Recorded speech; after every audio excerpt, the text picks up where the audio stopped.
Hi, I'm joined today by Stuart Rhodes, manager of the M&G Global Dividend Fund. Thank you for joining me today, Stuart. Thank you. Stuart, you've been at the fund's helm for more than 10 years now. Over this time frame, what have been your best and worst stock decisions? Well, as you know, we have a diversified portfolio, so we almost don't want one specific stock to be dominating performance or detracting from performance for any given sort of time period. We've had many successes over the years. The ones that come to mind are sort of Broadcom, which was originally called Avago, which really over the time period that we've held it now has increased its dividend by 10 times since we bought it, so that's been a phenomenal success. Methanex has been a consistent holding us for many, many years now, and that's contributed an awful lot of performance, and actually in absolute terms has nearly generated us £500 million of profit now.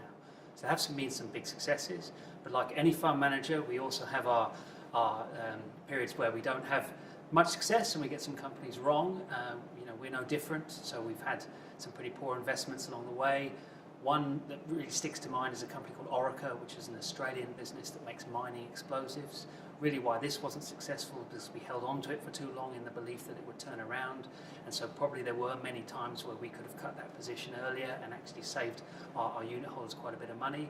But over the long run, our goal is to make sure we get many more right than we get wrong, but we know we're going to get some wrong from time to time.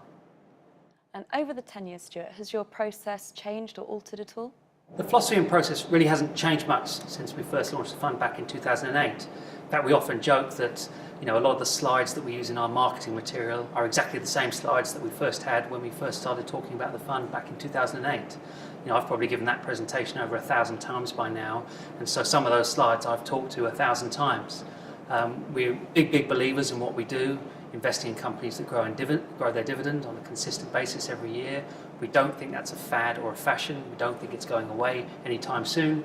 So we don't really make any apologies for not changing our philosophy and process and just being quite boring. Naturally, we've been running the fund for 10 years, so you would expect us to try and evolve and improve what we do.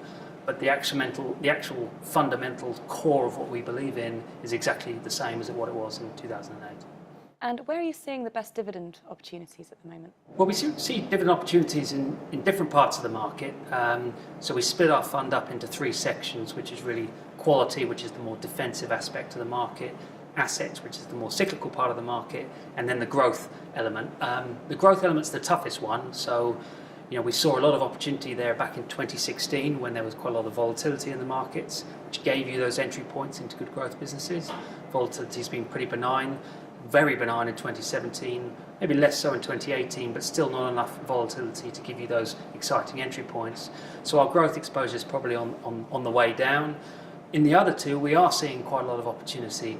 Assets still looks very attractively valued to us, maybe not quite as attractively valued as it was back in 2016 when we would argue it was ludicrously cheap.